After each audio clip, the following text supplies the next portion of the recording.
told Nicki Minaj that SZA was in album mode heavy and that he would get it over to her, and that was it. They never spoke again. Feature didn't happen, but he says he's lost after that as well. Like, so then I followed up and I said, okay, so there was no further issue. Like, I still don't understand from that. How did we get here? And he says, I'm lost after that. And the song, he verified what I said. The song that he had been tweeting about, Broken Barbies, was a song by an artist that he is working with now, I Am Lyric. So He's confused. He's confused as well. Did you ask Punch why he ain't post the song last night? that was the time to post. He said he did. He did. That's what made Nicki, like, yeah, so he posted. No. I know you said that he posted it before, and that's what made Nicki react. But in the So I reached out to Punch from TDE, who I also talked about in the first hour. midst of everything, Well, it was like, so he should have posted it. Posted like, again. Broken Barbies, baby. This the song. You know? Nicki still Minaj, confused. Nicki Minaj posted that she has receipts of being bullied and the retaliation that she's alleging. So maybe now we'll see her side of it because, yeah. I don't think Nicki is a bully per se. I think that Nicki believes people are always doing something to her, and that's not the Our case. barbs are bullies. Yeah, no, baby, the barb is on me right now. Barbs are So let me bullies. say, So that's what I mean. That's but her herself. I will say, do y'all feel like, and y'all know Nicki Minaj a lot more closely than me or Jess, right? Do you feel like because of the things Nicki Minaj had to deal with as she came Yes. up? So, I mean, not to say that it's warranted, but is there like empathy at all for how she be trying to, I guess, protect herself? It just comes off a lot. Yeah, the of wrong course. way. I mean, you got to think. Nicki came from a place from New York City where New York didn't really believe in her at first. Well, you She had to should go play out her of- music, and She had to go out of town. and you still not playing her I music. do play her Nicki music all the time. Midst of everything, Well, it was like, so, he should have posted it. And been Posted like, again. Oh, yeah. Broken Barbies, baby. This the song. You know? Nicki Minaj, All right, we can go to keep it right there for right now. You know what I'm saying? So, here's what I'm going to say about that whole thing. About this first point right here. First and foremost, what should be happening. Oh my God, my freaking signal's down again. 1 second, y'all. It's cool. It's cool. It always does this when I have too many windows open. I'll close this for right now. You happy now, you bastard?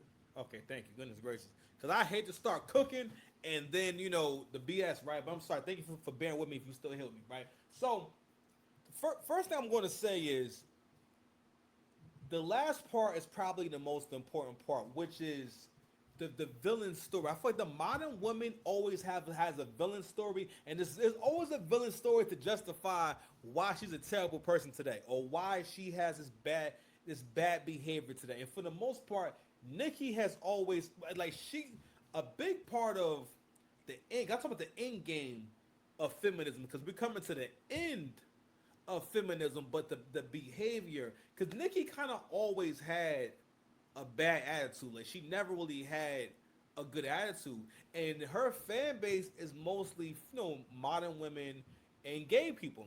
And one of the reasons why this fan base I feel as though supported Nicki so much was because of the persona. You got to realize that modern women love because really they like to see masculinity come through a non-masculine vessel. I remember years ago. I'll never forget reading this. Now I can't really say too many details about it. It's gonna really blow your mind. But it was an article in Complex when Nicki first started really blowing up, right? And the way that the article is written, so it's an interview and everything, right? The way the article is written as if basically Nicki was making the interviewer uncomfortable the entire time. That she didn't really have a great personality, or she was basically doing what black women do, where they attack you psychologically, block the whole interaction. You know what I'm saying? Like for example, like again, making people uncomfortable on purpose. If I'm making you uncomfortable, I'm controlling the interaction, right? Giving you unnecessary boundaries to follow, and then also talking about them as if you were aware of such boundaries beforehand. All right, that is a big feminist attack strategy where because it causes confusion. Like for example, the whole gender pronouns thing, where daggone well I don't know what the hell your pronouns are. I see a woman here, I say hello lady. I see a man there, I say hi dude. Okay, once I get to know you, then I, you know what I mean. They would say, hey, listen, I know that I'm an ugly man, with this wig on, with or without a wig on. If it's a white dude just grow his hair out. He just grow that shit out and just say, listen, this is what I got. And this is why you need me in office to get legislation passed. Those dudes can wear dresses and shit like that if they want to, but you gonna have to at least be passing. You cannot be a man out here looking crazy talking about I'm a lady. No, you gotta try hard. You know what I'm saying? You gotta get certification to walk around saying. To even say you can't just say you trans. No, you're going to have to go through something. We need some way to qualify you niggas. You know what I mean? Because I need to go through all types of shit to get a license. But somehow these dudes, really these crazy men, these are insane men. These are insane dudes who have somehow just change the rules. Like how do you just change the reality at will? That's crazy. That's some Tom Stone stuff. That's some Doctor Strange type shit. Sorry about my language. I'm sorry. You know, you can take me out the hood, but you can't take the hood out of me. Pause. But anyway, so anywho, let me get to my next point. Oh yeah. So with that interview, I remember reading this interview. And I remember how much it disturbed because they didn't really make Nicki Minaj sound like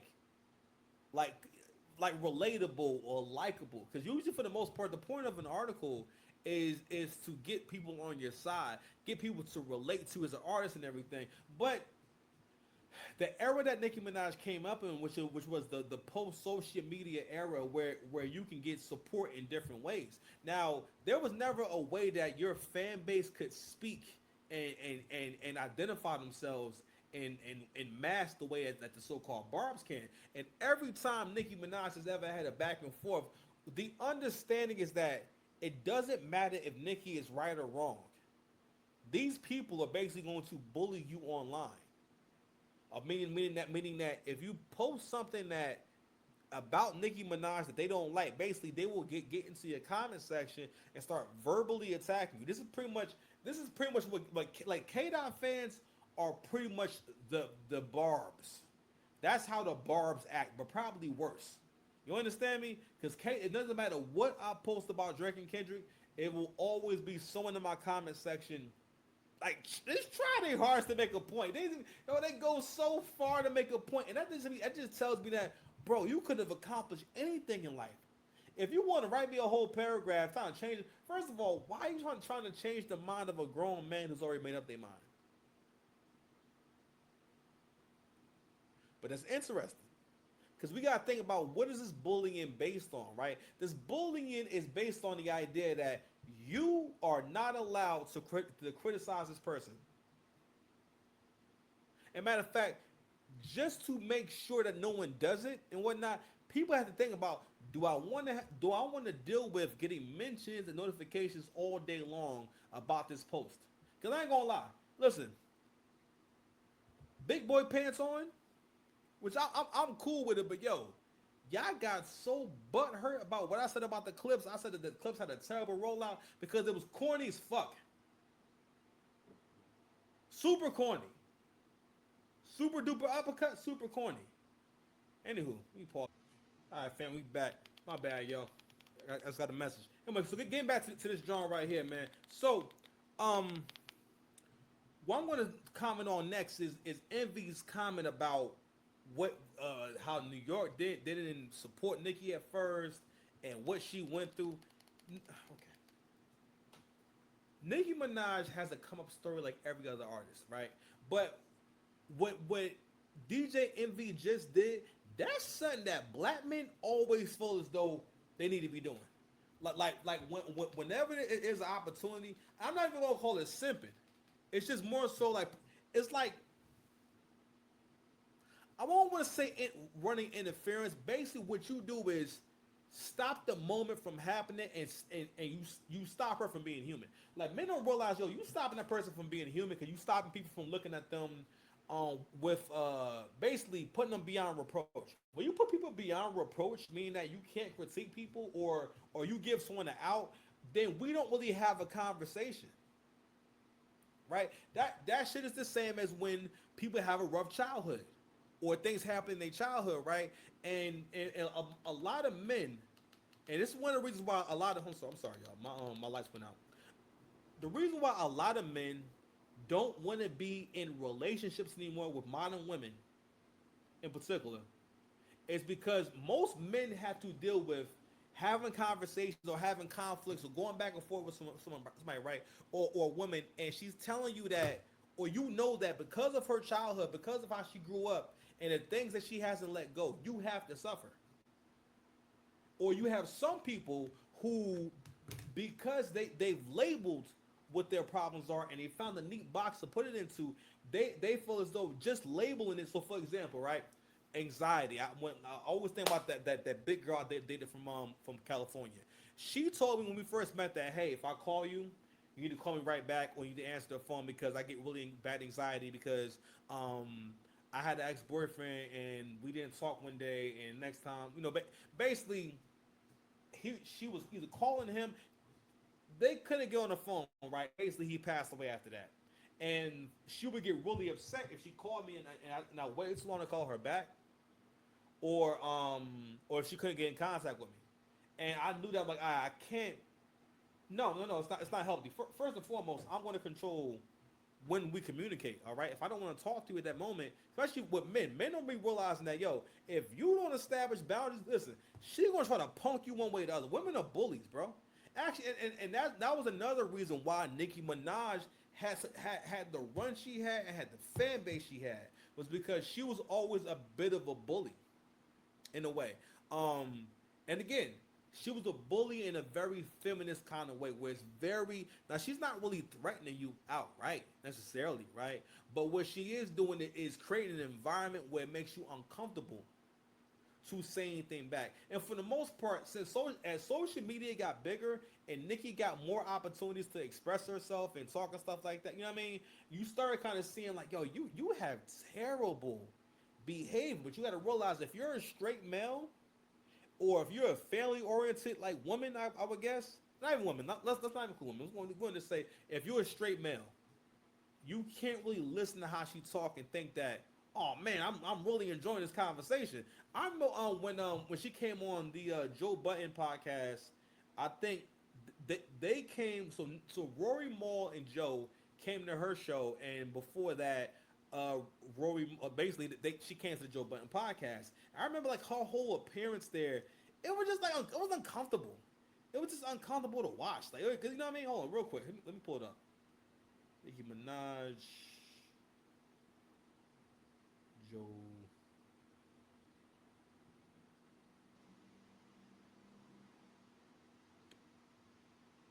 It's not cool. It's not cool. It's not cool. Let me tell you something. You might laugh. When I spoke to you, you will never know what it's like to constantly be lied on, to constantly be bullied, to constantly be attacked. Fair You use. will never. And still have to get in the fucking studio, write your own fucking raps, and deliver every fucking time, and be successful time and time again. After 12 fucking years, you will never know how that fucking feel, my nigga.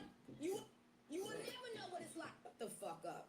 I could talk about pussy, I could talk about the moon, the sky, every motherfucking thing under this fucking moon, and rap circles around bitches' heads. I don't give a fuck. And rapping fast don't mean you could rap, so shut the fuck up. And looking ugly or looking like a man don't mean you could rap, so sit down. Next. Correct.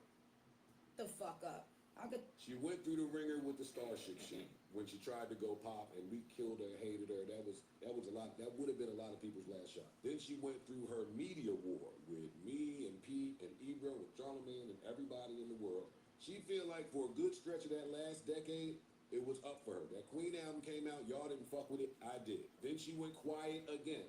Now we killed her over, her family killed her over, all that shit. So when I come back, and if it works, I'm on y'all ass. Got it. Every one of y'all that had, back to my point, I have a list. Every one of y'all that had something to say, if this works, is out of here. So when that Everybody record start taking off, when that other record I like a lot, the FTCU track 2, the one I love, when that record start taking off, oh, it's up now. I'm firing in whoever, and there's nothing none of you bitches can do about it, because nobody is selling like me. Again. All right, so here's the thing about Joe, and I kind of respect that Joe understands content, and Joe has learned how to put content together.